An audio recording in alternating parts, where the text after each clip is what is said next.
Hi friends, ఈరోజు గోంగూర పచ్చిశనగపప్పు curry అయితే చూద్దామండి.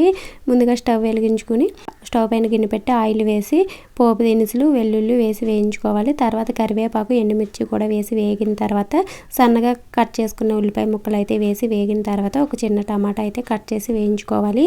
ఈ టమాటా ముక్కలు మగ్గిన తర్వాత నానబెట్టి 2 విజిల్స్ వరకు ఉడికించుకున్న పచ్చిశనగపప్పు అయితే వేసి వేయించుకోవాలి.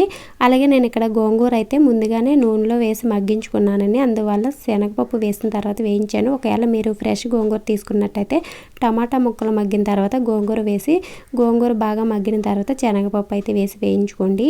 ఇవి వేగిన తర్వాత సరిపడా ఉప్పు కారం వేసి వేయించుకోవాలి. మీకు ఫ్రైలా కావాలంటే ఇలాగే ఉంచేసుకోవచ్చు. లేదు గ్రేవీగా కావాలనుకుంటే కొంచెం వాటర్ వేసుకుని దగ్గరికి ఉడికించుకుంటే గోంగూర శనగపప్పు కర్రీ అయితే రెడీ అవుతుందండి. టేస్ట్ అయితే చాలా బాగుంటుంది. వేడి వేడి అన్నంలోకి అయితే సూపర్ ఉంటుంది. వీడియో నచ్చితే లైక్ చేసి సబ్స్క్రైబ్ చేసుకోండి.